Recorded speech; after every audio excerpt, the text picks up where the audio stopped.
Welcome to the Relational Parenting Podcast. I'm Jennifer Hayes, a parent coach and 20-year childcare veteran.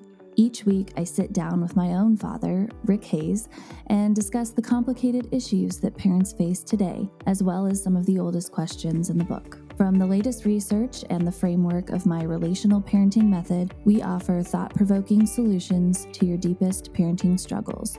Added bonuses include intergenerational wounding discussions and guest childcare experts. We will also start taking your parenting questions in episode 5, so be sure to comment with your biggest questions or email me directly at jenny@jennyb.co. Let's get started. Oh my gosh, it is our 20th episode, you guys. I cannot believe we are here.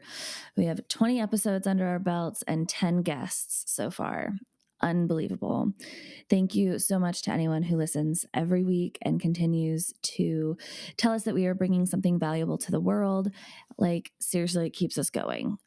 And we really love what we're doing, and we just want it to reach everyone that it possibly can. So thank you to everyone who is listening and liking and subscribing and sharing with everyone that you know. We really, really appreciate it. And another really quick update, as you are hearing this episode, I will be headed out on my honeymoon, finally, 7 months later.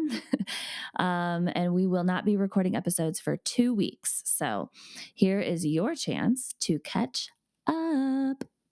Okay, get all caught up on all 20 episodes, get them under your belt, because when I get back, it's go time for the rest of the year. We have guest experts lined up every other week for the rest of the year, and then me and dad episodes in between.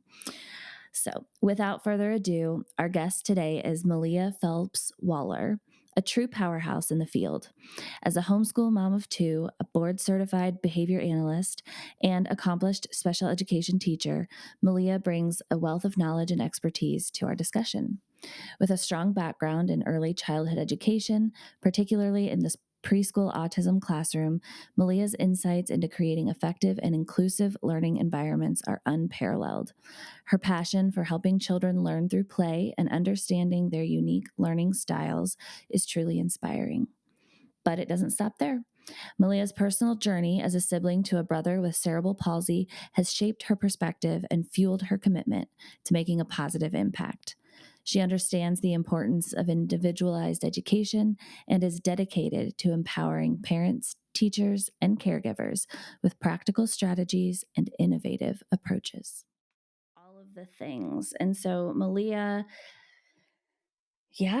tell us about you and where you started and how your parenting shifted, I guess, from where you came from and then into actual motherhood, what that looked like. Oh man. Okay. I feel like this is, are you ready for me to unload on you? Right? Yeah. We have an hour. That's the idea. I mean, how far back? Ready, how far back go. in my history? Well, so you, okay. right? Yeah. So first thing, I don't know if we've ever talked about this actually, so this might be new to you. I am the sister of a brother who has cerebral palsy and physical disabilities. Oh, and I'm I not don't sure if think that we did ever talk came about up. that. But I do think that plays into my history and how I ended up where I am now. That makes a lot of sense. And where I went. So I am 10 years older than my siblings. I have twin siblings, and my brother was born with cerebral palsy. So he is almost 30. Gosh, that's crazy to think. And he lives with my parents still as an adult. Okay. And he is in a wheelchair. He needs full assistance physically with everything he does.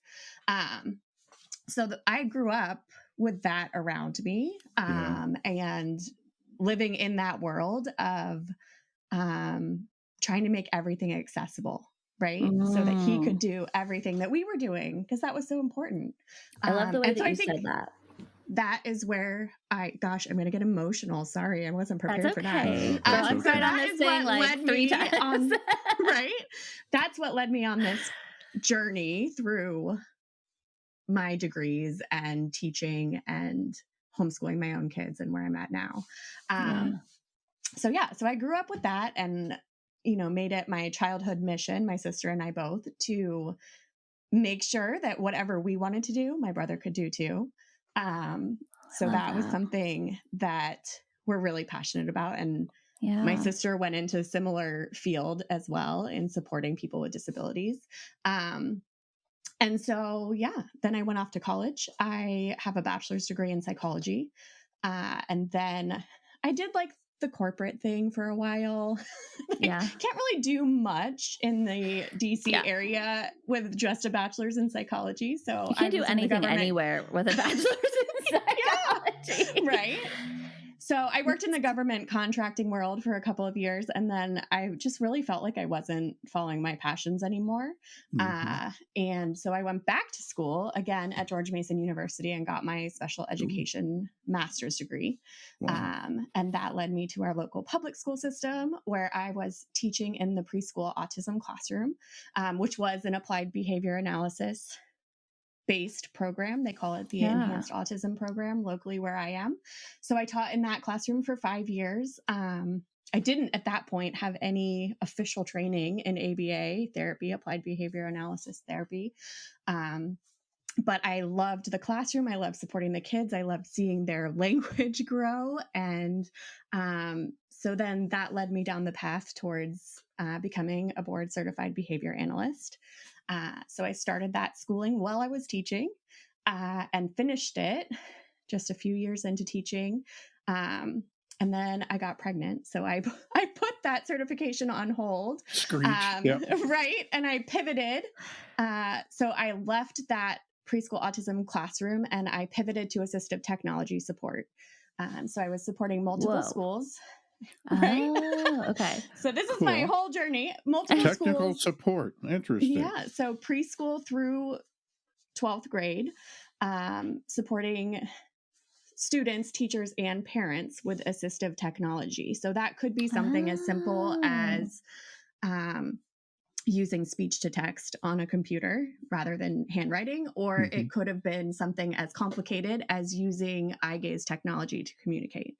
So I was supporting families across the board and across all ages doing that. While I was doing that, I decided to finish out my BCBA certification because I wanted to finish that project. So I did that. And then I taught for another 6 years. And then 2020 happened and my son was due to enter public school and it was going to be virtual where we are. And I was like, he doesn't really seem like a virtual learning kind of kid. So we ended up homeschooling. Good.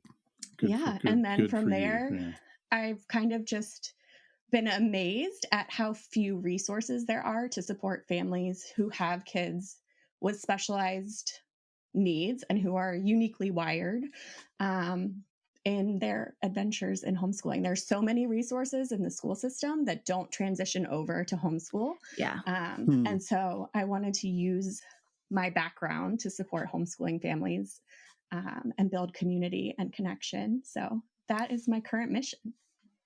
I love so it. much support staff in a school district that would be hard to come by in a smaller homeschooling collective or certainly for a family. Absolutely. And I think another thing to think about is that the IEP process doesn't always follow families into the homeschool space. That's very dependent on what state you're in. So it changes for everybody. Some states do provide services and some don't. They just cut you loose if you're not in the building. Wow, yeah, and it truly depends on your school district and the state you live in, honestly. But yeah, there's never thought of that disconnect between that. So your student could have, or your child could have been getting occupational therapy, speech therapy, physical therapy all through the public school system. And then you chose to homeschool and none of that transitions. And you're kind of left in the lurch on your own to figure all that out if you haven't already started in the private sector. Oh my. It's a lot. It can be a lot. Well, or maybe your kid goes to school for a few years and then you decide to homeschool and then they lose all of their services. So it's like, how do you choose? Like they're not flourishing in the public school, but they also are getting these services that you want to maintain. If I bring them home now, like it's like almost like a punishment. Well, imagine the logistics in a school district. If you live 20 miles away from the school, but it's still government funded, and that shouldn't change just because you're homeschooling. Like, you're still following the government curriculum and the amount of funding, doing the school thing. X dollars, X kids. Yeah, I don't know. That's hard on both sides. Yeah, it can be. And I think it's so different no matter where you are. I mean, there's some great resources out there that kind of support parents in identifying what the homeschooling laws are, where they are, that are very state specific. But yeah, the fact that it changes state to state, and even the requirements for homeschooling change state to state. So like in the state of Virginia, where I am, you have to submit proof of progress every school year.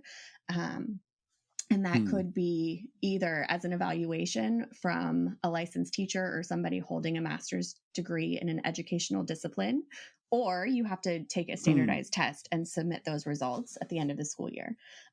But then I know other people who live in states where there's absolutely no requirement. You're just on your own.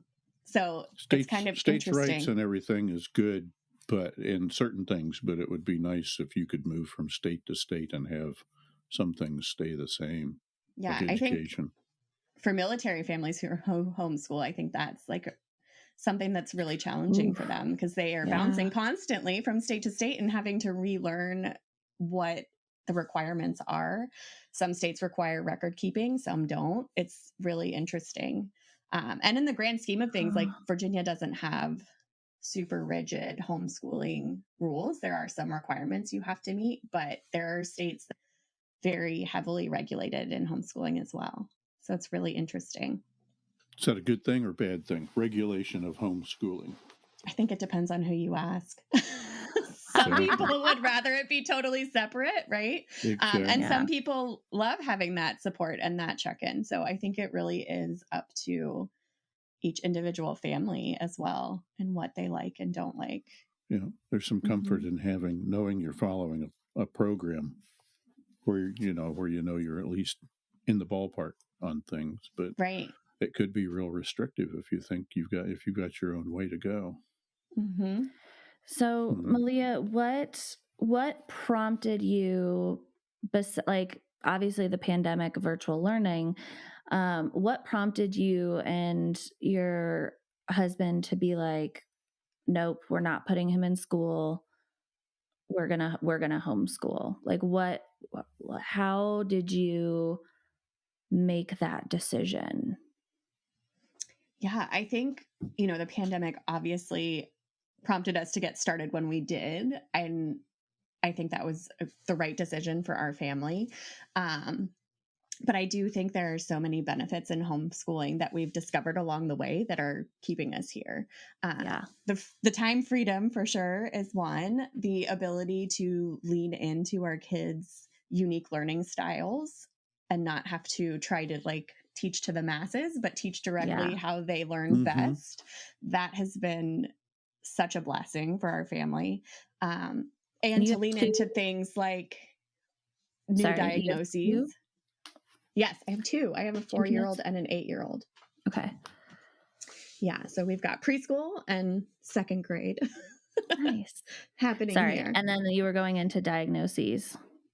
Yeah, so I think the other thing that it's allowed us to recognize is struggles that our kids might be having individually that may have gone hidden, I guess, for lack of a better word, in public school. I think my son is very intelligent, but he's also very good at hiding things that are struggles for him. And I think that in the public school system, a lot of kids are masking what they're having a hard time with, especially when it comes to ADHD.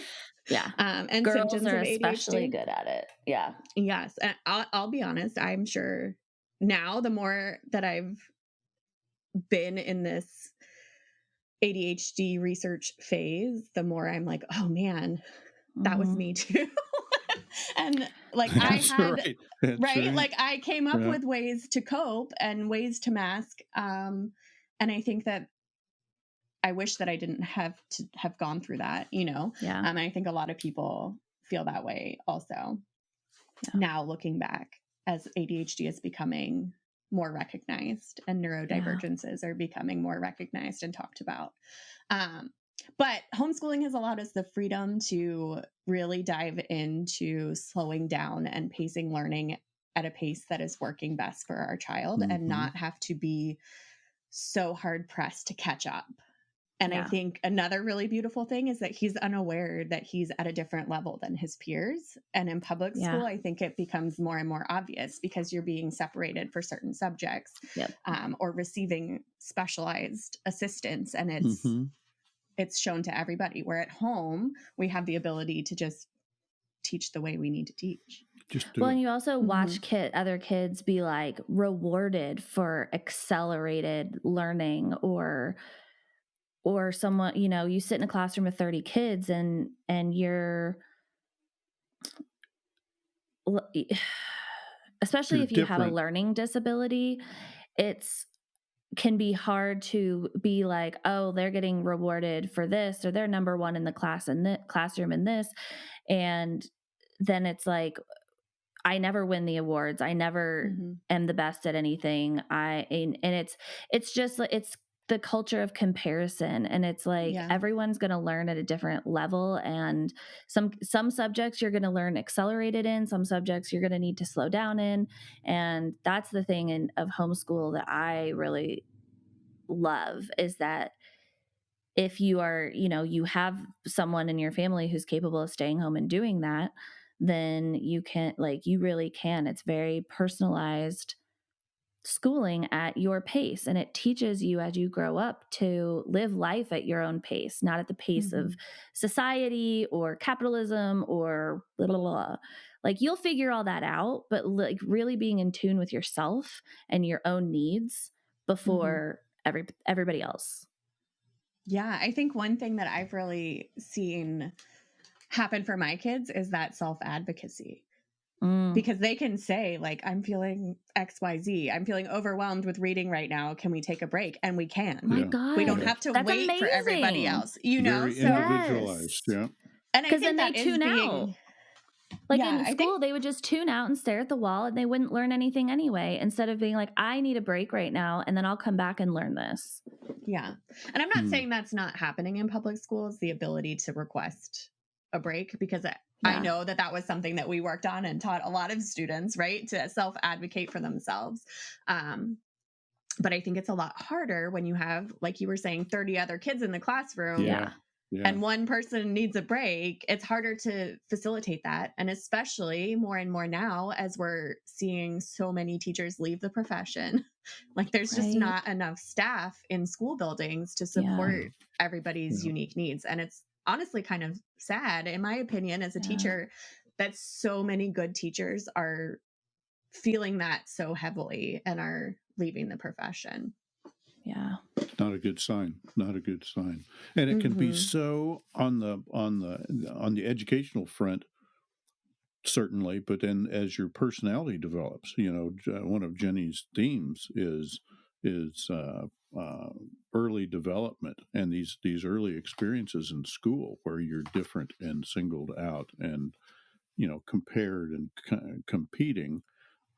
I gotta stop and think about that for a while, because you don't want to get to the point where you go to a karate tournament and everybody gets the same medal regardless of effort. That's not good. Yeah. But on the other hand, you don't want kids you don't want to be imposing complexes on kids unnecessarily, where they're feeling inferior or inadequate, or what a healthy way to say, yeah, you're reading, we're doing your reading, that's fine. You're not being unaware. I guess that's an ignorance is bliss sometimes kind of thing. As long as you get there, it doesn't matter exactly the route we took and whether you're the same as the kid sitting next to you or not. Well, and I don't think it's not ignorance. It's not putting children every single day or the majority of days of their first 18 years of life in a situation where they're in competition with other people over daily living tasks.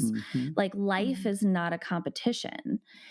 You can choose to do karate. You can choose to play a sport. You can choose to become an entrepreneur and throw your hat in the ring to be successful at that. But the reality of the world that I've learned in my experience from the way that I was raised in public school and everything was like, who am I better than? Who am I worse than? Who am I prettier than? Who am I uglier than? Who am I like skinnier than, fatter than? Like just all of these like it was a constant barrage of comparisons. And I'm not saying that kids should never be exposed to that. Or exposed to competition. Competition can be extremely healthy, but it doesn't need to be, it doesn't need to be this daily like anxiety of survival where if I'm not like it just crushes your self-worth. And it's like, none of that matters. Like you're learning the material, you're a different human being, you have different needs than other people. And your job is to navigate life on your terms. And sometimes you're going to run into competition and sometimes you're going to run into assholes and sometimes you're going to be an asshole.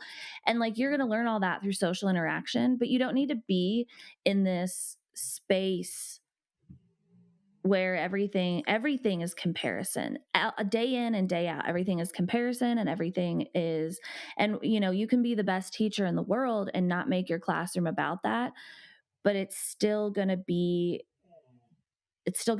there. I don't know. And I think it's ingrained in the system. I don't think that's something you can just squash out, with a small change. Well, you want it under control, and having it happen in the home with people who know you very well and are responsible for shaping you. The homeschooling thing would be a big advantage. You meter out the competition judiciously instead of just leaving it up to the ornery kids. Yeah, I don't know. I think that can apply for homeschoolers, but also like there are co-ops and there are organized sports. And I think you're still exposed to some of that through those opportunities as well. So maybe it's minimized slightly because you're not all day, every day in a school building with a bunch of other kids. But I think you're still exposed to that kind of competitiveness through other areas. That's what I'm saying, is that there's a time and a place for competition. It can be good for you. It can be really healthy and motivating and exciting, and it can build your confidence in the right setting. But when it's about like pace of learning, to me is something you're born with. How your brain works, you're born with that. And minimizing or creating competition around the pace that someone learns something, or the different subjects, like different kids are good or worse at different subjects. Like we all have different gifts, and those are the things that need to be highlighted, because it's like, we're not all going to be mathematicians, we're not all going to be scientists, we're not all going to be psychologists, we're not all going to be the same things. That's not what life is about. But I feel like there's this focus across the board in subject matter in school systems where you have to be good at everything or you are unsuccessful. If you aren't a straight A or A-B student, then you are an unsuccessful student. And it's like, well, I don't like these things. I don't care about these things. I need to learn the basics, generics about these things. And then I need to move on with my life at the things I'm good at. And I think that I don't even know how we got here, but this kind of applies to what you and I were talking about, Malia, before we hit record. Is you were talking about it as a mom and as an entrepreneur and as a homeschooler. I was talking about it as an entrepreneur too, of like, today I woke up today and there's a plan on my whiteboard with Post-it notes and a list of tasks. But I woke up today and I can't even see straight. I'm so tired. And I talked to my business friend and she was like, lay the fuck down and take a nap. Like, I got up at 6 a.m. ready to tackle the world. I got on the phone with her at 9 a.m. And by 10 a.m. I was on my couch, passed out. And I took that 3-hour nap. 3 hours too. I needed sleep. 3-hour nap. It needs. Woke up, and the last 4 or 5 days of my life have just been the most productive. Like, when we pause and check in with ourselves, which is something you are often not able to do in a public school setting. They're getting better at it. but it's still not, it's just the nature of the setting. There's too many people trying to be taken care of. When you stop and can check in with your actual needs as a human being and who you are and how you function, like you can be so much more productive in the areas that matter in your life. And you don't turn into an adult with heavy anxiety every single day of, am I doing enough? Am I worth it? Am I behind this person? Am I ahead of these people? Like looking at their business and looking at that place, like just stop, just like tune out the noise. You are where you are, do what you need to do. And yeah, with a little discipline and structure. Still, again, I don't know how we got here. I'm going to cut out half of this rant, but Malia, what you were saying is like homeschool kids get exposed to competition. And that's 1,000% agree with that. And I think they get exposed to it in the healthy ways and not in the unhealthy ways of like learning ability is not a competition or a comparison. Go learn karate and compete in that. Go join the soccer team and compete in that, because that is about hard work and discipline and practice, right? That's where you can go succeed and be like, I worked fucking hard for this, and build your confidence, versus this is just how I learn, which is like innate. There are things that are it too. I think an aspect is things in and out of your control. When you're a little kid, you know, your kid. If a bunch of kids who are wearing much nicer clothes than your parents choose to send you to school with, well, that's just they're just beating you over the head if they're making that an issue, as opposed to I can become more social, I can spend more time practicing math, or the self-mastery kind of competition, as opposed to just pointless comparisons. Yeah, I think that's true. I also think sometimes that the comparisons that kids are making are not really coming from them. I feel like those are learned things that they're sucking in from outside sources. And then not fully understanding what they're doing when they're in the example of wearing nicer clothes. Like, I don't think my son really understands the difference between the Target clothes and the Under Armour clothes. He has both. He wears both. But I do think that does come into play sometimes when you're out socially. Yeah, especially with a bunch of little kids that are always, I have a velociraptor analogy. Kids are always testing the fences and looking for chinks, and that's their job. That's a good thing, but it's but they're kids. They're not necessarily fully socialized and polite yet. Well, and I think more and more these days, kids are exposed to more adult content through like easy technology access and screen time and all those things that maybe weren't available when we were younger. Different forces at work. Kids are growing faster in that way by being exposed to other things that weren't things that came up for same age peers years ago. I'm developing the opinion that it should be illegal for anybody under 18 to get on social media. Like if you see a kid on social media, it ought to be treated like he's walking around with a loaded gun.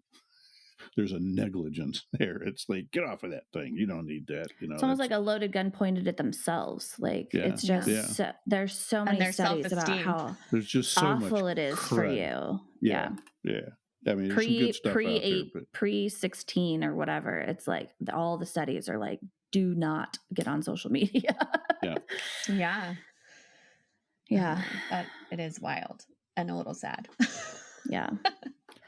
So Malia, I want to talk about this little nugget that I've been holding on to since our very first conversation about you, when you talked about being a BCBA and how that mindset of behavior and analysis into which you carried into your parenting, of course, how that shifted for you once you became a parent, once you were in the thick of it, once you were handling tantrums and emotions and attachments. I'm curious because behavior analysis doesn't go away. It's a piece of the puzzle still. But I'm curious what else came into the equation for you when you became a mom.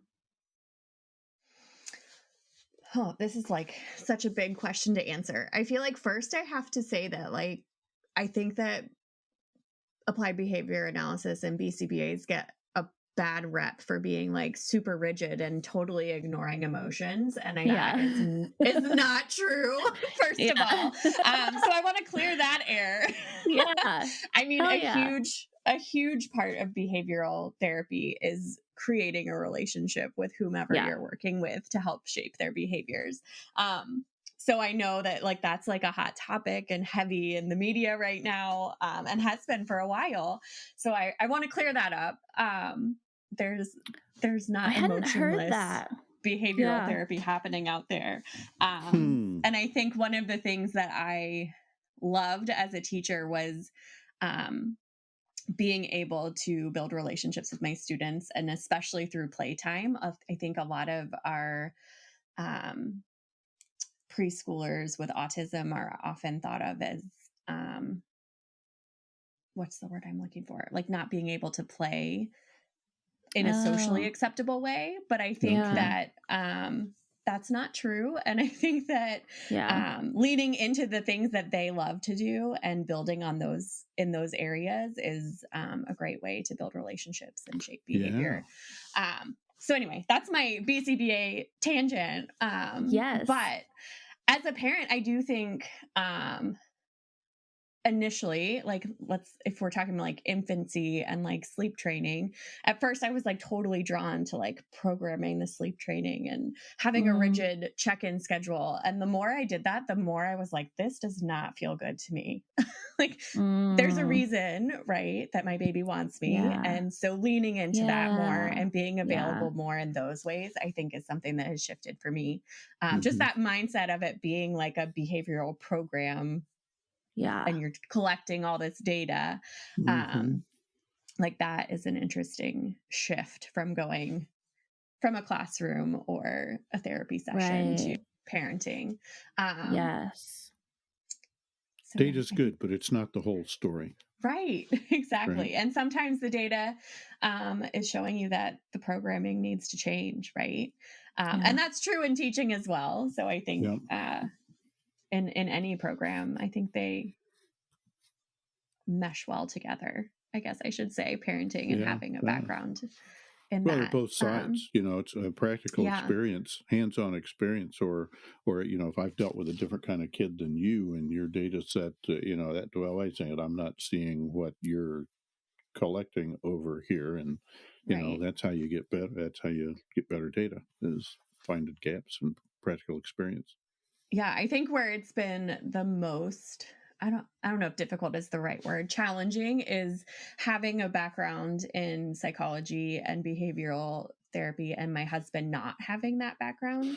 And so I'll come to a situation and feel like, I don't know if frustrated is the right word, feel like my husband isn't handling the way he should whatever's happening, which isn't necessarily true. It's just not the way that my brain has been trained. Right. So like, I think that's been the most challenging piece. And I think when we first started talking, Jenny, I was saying like, I think everything you're doing needs to happen for both parents, because that is the piece that is the hardest goal in parenting, is that collaboration and being on the same page. I think that is in teaching as well. When you have co-teachers and you're sharing a classroom, the most beneficial thing for all parties involved is for everyone to be on the same page. Yeah, that's part of why there's an impact when your basic nuclear family, where there aren't enough parents involved, or there's other dysfunction going on. Another theme of Jenny's is, if you're gonna parent well, it's good if you get some of your own stuff fixed too. Right? It's hard to have good practices when you're not regulated yourself. And yeah, that's complicated, getting into, co-parenting and yeah. That's another reason I named it relational parenting, because I also am deeply passionate about parents coming to learning what, my programs or whatever, or coaching, like coming to that together. Because in heterosexual relationships, I think it's something like 89%. It's the moms who are always like, we need to read this book, or I'm reading this book. And then they're trying to teach their husband that book. And the husband, nobody learns from their spouse, because whatever that is, that's a thing. And it's very real. And, but if that person read the book themselves, they'd have all of their own ahas and like, oh my gosh, this makes so much sense, or whatever. And so that's why whenever I always give a couple's discount. If you show up together, if you come as parenting partners together to anything that I teach, you get a discount, because it's so fucking crucial that parents are on the same page. And that doesn't mean either that you are parenting exactly the same way, because Malia, your personality and your husband's personality are different, and your kids need both. Your kids need both of your intuitions. They need both of your personality inputs and your twist on things and your take on the world and your history and experiences brought into different the parenting lens. But the general agreements between you of how you're going to treat your children, how you're going to handle specific situations, how you're going to nurture their emotional resilience and their, building their confidence, and all those things, those general underlying foundational agreements, you need to be on the same page for.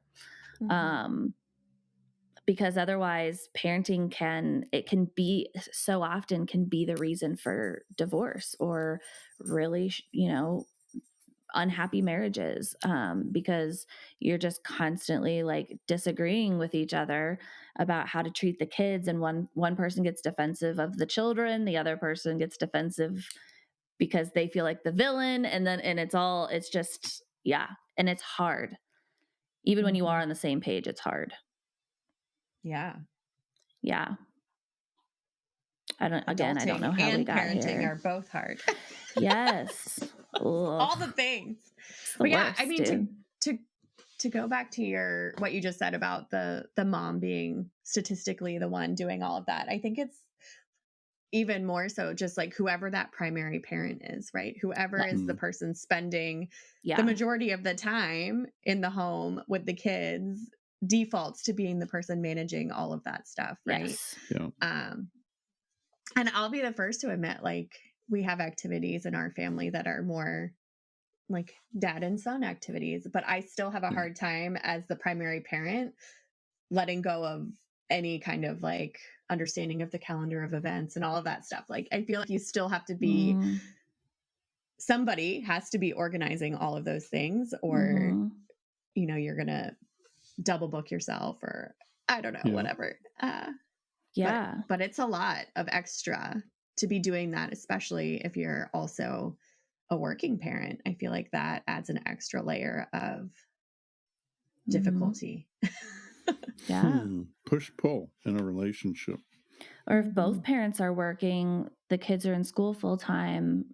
And so it's like trying to organize the family calendar and who's taking on that mental load, and, the way to do that together, split it evenly. And you gotta have some structures in place that make that operational, because otherwise it's going to go to a default parent, and then that parent is going to get burnt out pretty quick. Yeah. It's a lot. I've also seen a lot in like the Facebook homeschooling groups and places out there where there are dual working parents leaning towards homeschooling and asking questions about how days are organized and how work schedules can be flexible. So I think there's like this whole movement, right, to continue to be where we are as a nation with dual working parents, but also do that as homeschooling families. So it's really interesting to kind of watch.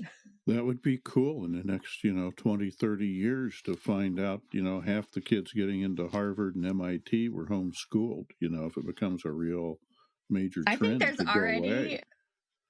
A lot of that happening that we just aren't aware of.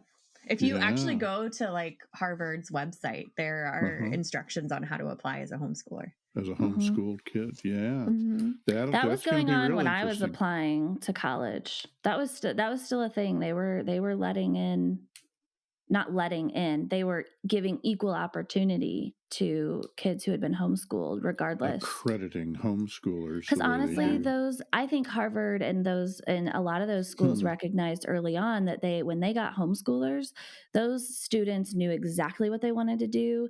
They knew themselves. They knew how to study. They had learned a lot more life skills that made them successful at university versus being programmed through public schooling. And and I'm just thinking of a personal example where I always, in high school, I had straight A's. And so the attendance policy for me was I could miss up to 9 days a semester and not have to take finals. If you had straight A's or an A in that class, you did not have to take the final semester exam. And you didn't have to take midterms either.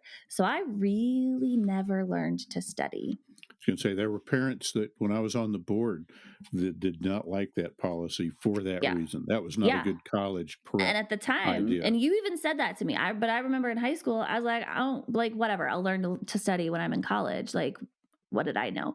Yeah. Good and luck I didn't. I didn't. I was awful at it.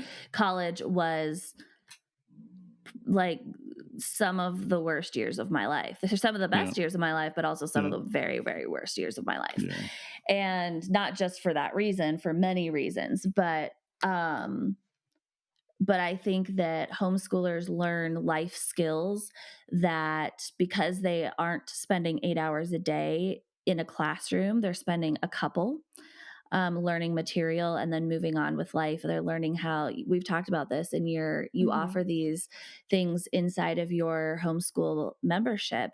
You bring in people who teach life skills and how to incorporate, like bringing your kids into the kitchen and teaching them to cook as you're cooking the meals for the week, bringing them out to the garden and being like, these are bell peppers. These need this much water per week. And so we've got to turn these little knobs on and let them run, and like if a kid could learn to grow food, like in little tiny snippets on a regular basis, they could learn how to cook and bake and do their taxes and do the monthly finances. Like, let your kids sit in on all of these big adult activities and then participate in pieces where they're like, I've had 2-year-olds with a plastic butter knife cutting up the mushrooms for the dinner I'm making that night, sitting in their high chair with their little plastic knife, and they light up. They're like, I'm helping cook dinner. Like, they love it. And teaching kids, having more time and space to have kids learning life skills, not just academic memorizations and grades, is so powerful. Real life. Yes. And that's something that we really dive into, as you were saying, in the membership that I run. Particularly that example you gave of being in the kitchen. Like, we've had an occupational therapist turned baker come and share with us all of the skills that you're using in the kitchen that you might not even be thinking you're using. Break it down. And I mean, if you like, there's so much math involved in being in the kitchen, especially in baking, right? Because you're adding your fractions, you're doing conversions, you're doubling recipes, you're having recipes, you're doing all these things that are such high level math skills, right? Yes. But then you're also using your fine motor and your gross motor, and you're understanding science and what temperature something bakes at for how long. And there are so many skills involved in just our general and basic life skills that you can really pull and honestly kind of drop a curriculum if that is not for you. It would really change and you'll the learn curriculum. All of these things just in real time. Yep.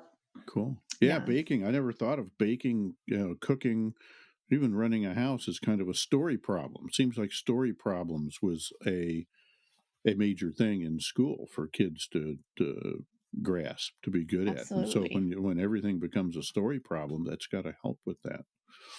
Yeah. Logic I mean, and real life scenario, reasoning. you have 1,000 Legos and you need to put them in one box. What size box do you need? Yeah. There's all that kind skills. of real life problem solving. Trial and error, even if you're not ready for the big problems. Yeah. Learning to estimate. Yeah. Logic and reasoning, science and baking, math and baking, and it's all in there, and it's a more natural, hands-on way to learn all those skills, and they stick instead of write these 15 problems over and over again on a piece of paper. Yes. And I mean, there's still space for that. I think there's space for the traditional curriculum. But something I love to model for people is kind of breaking away from that too, taking your 5 math problems that you're going to solve and handwrite outside and use chalk on the driveway instead of sitting in a chair. Let your whole body be active and involved. And for so many of our kids who have attention and spatial awareness issues, getting outside and getting their whole body involved in the task takes that pressure off. They're not trying so hard just to focus on the piece of paper in front of them and sitting in the chair. They can actually focus on the math because their body can do whatever it needs to do. And so I really love to share that with people too. That kind of teaching outside of the box. That's powerful. That's isolating what's essential in the learning and living area, right? It's like, learning is not necessarily sitting still and writing between the lines neatly. Yes. And it's really on what your priority is. Is your priority that your kid can sit at a table for 30 minutes without getting up? Or is the priority that they are learning these addition skills? And so thinking about it in that perspective. For 30 minutes. Right? But that's the expectation in a public school. Yeah. You're sitting at your desk. I know. And there are accommodations made for some kids, but maybe not the only ones if you need. Have a diagnosis and it's like, and you have an IEP and you have most children, arguably, whether you have ADHD or autism or whether you have a diagnosis or not, typical kids, science has proven, there are tons of studies that being outside and learning through play and interaction and just natural daily activities, kids need that. All children need that. All people need that more than they, and there's you have to be able to sit down and write on a piece of paper in order to learn how to write. And you've got to be able to open a book to learn how to read. And, there are skills, and there's, like you said, a time and a place for the, reading, writing, arithmetic. But it's like we've swung so far in that direction. We've lost so much connection with what actually gives us life and works. And letting kids play too. Yeah. Who's to say that's not actually the best way to do it, rather than our industrial regimented sit still, do it this way, trying to do it. Well, and we know from our education way. series this public school system was created to create factory workers. So we know that this system is not ideal for actual human beings to be for people standing and running machines and whatever, industrial revolution kind of thing. Maybe this is an evolution, homeschooling. Maybe that's the way human beings are evolving. Well, if you really think about it, homeschooling is what the old ways were pre-public school, right? Exactly. Pre-industrial revolution. Very small, schoolhouse, right? And it's all ages. And the little kids were being taught by the teacher, but they were also being taught by the 16, 17, and 18-year-olds who had that knowledge too. And it was much more co-opt and community-oriented versus this industrialized, tribal. And the older ones who are teaching, just like older siblings helping with a family, they're learning childcare, they're learning it, the older ones are learning.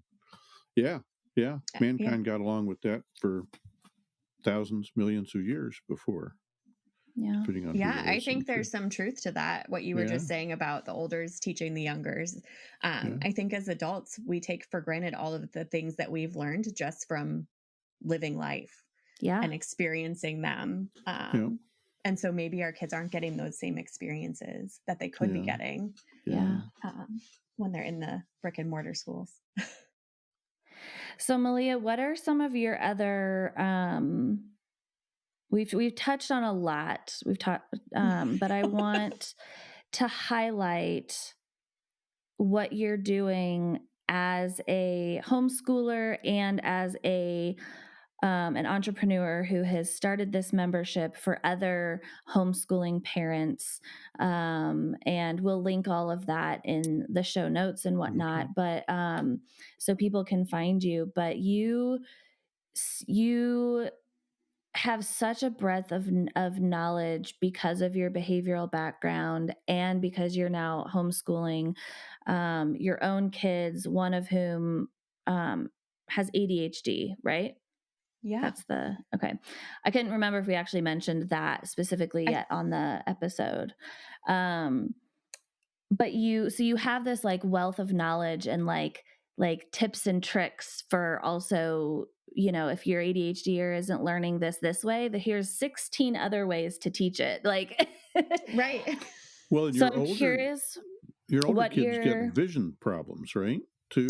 Yeah. So my son has both the ADHD diagnoses and he's in vision therapy for getting some support there. So the ophthalmologist has shared that there are similarities in the symptoms of some struggles with vision and ADHD. So it's a really interesting path to be on, trying to see if, as we modify vision, are the symptoms that are characteristically seen with children with ADHD going to get easier, or, it's kind of like an interesting, as someone with a psychology and behavioral background, I'm like fascinated with that, right? Is it the vision therapy, or is it the accommodations and modifications we use, the tools we use to support executive functioning, like which one is making the most impact? So that's kind of been an interesting thing to kind of observe.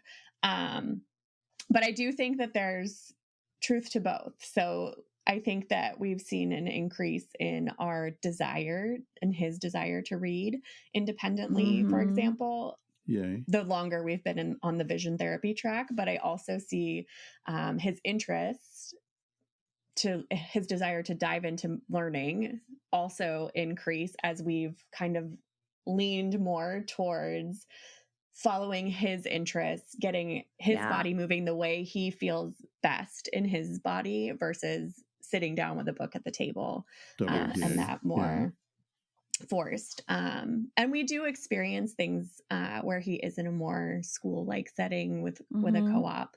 But I will say, like, at the end of that day, he is wiped. He's tired. He works hard to keep his body sitting at that desk. Yeah. And so to think about kids who are having similar struggles being asked to do that for 7 hours a day, 5 days a week, like there's no doubt in my mind that is where these things, you hear so much about restraint collapse and kids who come home from school and just melt down because they've been having to hold it together all day long. They haven't had enough of an opportunity to get their own needs met. So I'm super grateful for that. Yeah. Right. Yeah. And I do think that's becoming more well researched and pushed out in public schools, those like brain breaks and all of that. But the ability to really lean into that and have that self advocacy and awareness to say, like, I'm really tired from all the things I just did and I need a minute to myself to kind of refresh. So that's a really cool thing. I feel like I got sidetracked. So what did you want me to I think we share? both interrupted Jen. That's okay. I was wanting to know, what are some of your, because you have a little bit of a niche with your homeschool membership. So I'm curious, what are some of your like most common tips or most common advice or most common questions that you're getting from your community as homeschoolers of kids with unique needs? What is really helping kids learn when sitting down at a piece of paper at a desk isn't working?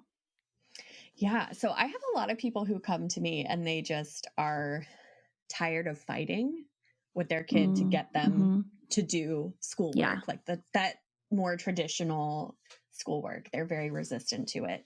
And so the first thing I always recommend is that leaning into the relationship building and just play, have fun, be available to do what your kids want to do and forget about the rest, because the rest can come, and it can come so quickly once you've established that relationship, once they're engaged. And you're doing things that they love to do. So through the monthly membership, we have our guest speakers come in, like you mentioned. I provide master classes every month on whatever the topic of the month might be. We've had topics like sensory integration and identifying sensory systems and how to leverage that in your homeschool. So that might be something like identifying how your kid likes to move and what that is meeting for them, what need that's meeting for them, and then using that in a way that you can also kind of add in those academics that you also want to target. That can be similar to that example I gave of using chalk outside to do your writing versus writing on paper. It could be riding your bike and spouting off, something that you have to memorize, a historical fact, but doing that as you're riding your bike and checking in that way rather than kind of like flashcards. So just kind of thinking outside of the box and how you're helping your kid learn. And playing towards the things that they love. So something that's coming this month, I'm really excited about in June, is a quiz. So when you join the membership, you'll get a quiz and it'll help you identify your kids' unique learning style. So whether that they're more of an auditory learner, if more of a visual learner, more of a kinesthetic, full body, hands-on learner. And so that is going to be helpful for a lot of people, I think, to help kind of narrow down and find that pathway.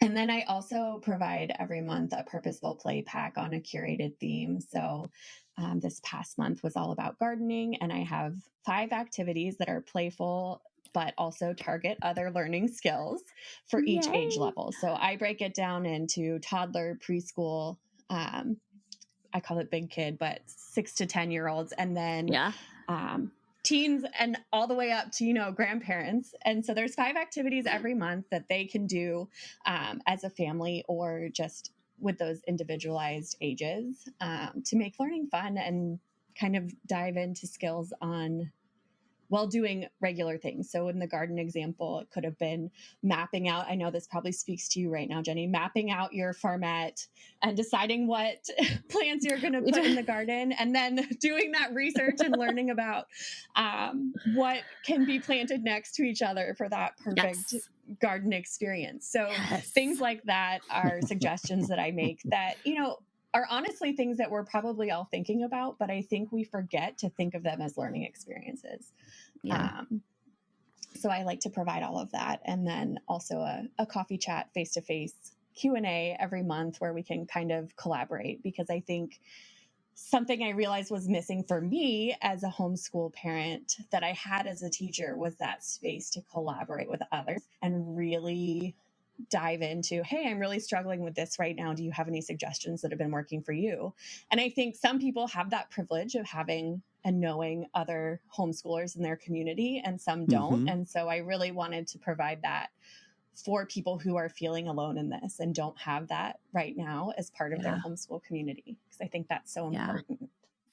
That could end up being a real effective network if a representative of the consortiums, it sounds like a business kind of thing, could get together periodically and share, so that the 2 people with a unique, your child has a combination of ambiguous things that the medical community is having to tease apart and trial and error figure out. If the 7 people that are in a similar situation could get together and have a cup of coffee once in a while, that would be really beneficial. Yeah, that's the goal, right? To kind of be in a space with like-minded people who have those high energy, hands-on. Maybe you have a diagnosis of something, maybe you don't, but you have symptoms that align and struggles that align with someone who might be diagnosed with ADHD or other neurodivergences, to kind of get in that space and feel safe. Because that's the other thing. I feel like a lot of people don't feel safe in talking about that. They don't want full circle back to that feeling of being judged or being compared. Yes. They're not ready to speak to that publicly, but in a safe space where other people have been through similar experiences, they're willing to kind of come and collaborate and get that support. And I think that's really important because it can be homeschooling on its own can be super isolating as a parent. But then when you're throwing in these specialized and unique needs, it can be really challenging. Yeah. Well, and you can do it in your PJs and you don't have to leave your house. Exactly. And you can just show up. You don't have to shower. No one can smell you. You can just be like, I'm here. Like, you can just be like, run in, like you're sliding into home base with your coffee cup. Just got the baby down. I'm here. Like, let's Tom talk. Cruise. Yes. Yeah. Yes. And that is exactly how I want it to be, how I want that safe space to be. And there is absolutely no judgment if there are children screaming in the background. Like, we all live that, right, in our day-to-day as homeschool Get parents. used to it. Real life. Real life is totally welcomed. I want to touch on one more thing, and then we are at our hour already. So crazy. I know. But I want to touch on one thing that you said a few minutes ago when you were describing what you were talking about lots of things, but you said when parents are struggling with something, that's what it was, with the fighting to get their kid to do their schoolwork, instead of trying to fight the behavior, can we look at the child and meet the need instead? That's something that I absolutely preach on, that I don't know that we've actually really touched on it too much on the podcast yet.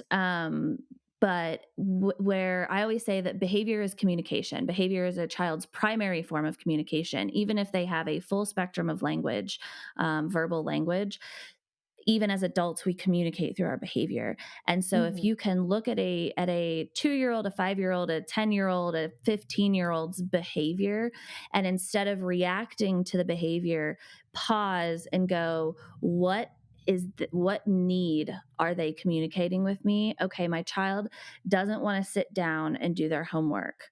Instead of being like, too bad, you need to sit down and do your homework. You have to do your homework. There's a deadline. You've got to do your homework, like this urgency thing. Just pause and say, okay, it can be as simple as like, okay, why don't you want to do your homework? Well, I don't like it. Okay, what don't you like about it? And just engage in a conversation where you're curious about them versus too bad you have to do it, or it has to be done by this time, or when are you going to get your homework done, and engaging in this power struggle.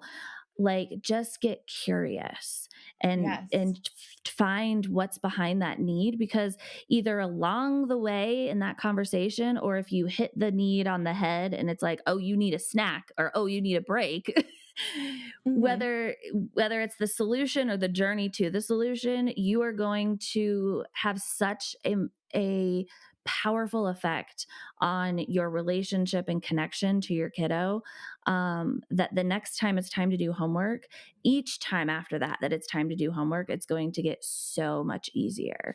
And you guys are going to be able to communicate so much better, and you're going to be able to set up the environment so much better for your child's success versus these, again, like this strict structure of rules of how things have to be done. Yeah. You're also teaching the kids how to, that's where you put the relational in the relational parenting thing. You're modeling for your kids ways to treat other people too. So when they run into that situation, they're more likely to hearken back to how they were dealt with, and not be so rigid or authoritarian or unproductive.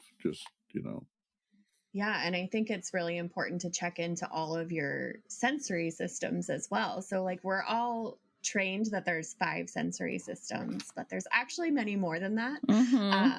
And so thinking about that as well, I had another occupational therapist whose passion is sensory systems come in and chat with our community this year. And it was so cool to hear her teach about all the things we forget to check in about. And it's not just, are you hungry? Do you need to go to the bathroom? Those are part of it, right? But there are so many more. Do you need to move your body? Do you need to, so many more things that you can check in on. And I think that's another thing that you were saying, checking in on the snack and all of those things, but maybe you need to also add a wiggle seat to the chair so that they're getting that sensory input that they can still wiggle while sitting at the table. You need to cover half of the worksheet because it's visually overstimulating and they can't focus on the one thing that they need to start with. Maybe you need to break down the task into tinier, smaller steps for them because their executive functioning isn't letting them do that. They haven't learned that skill yet on how to break tasks down.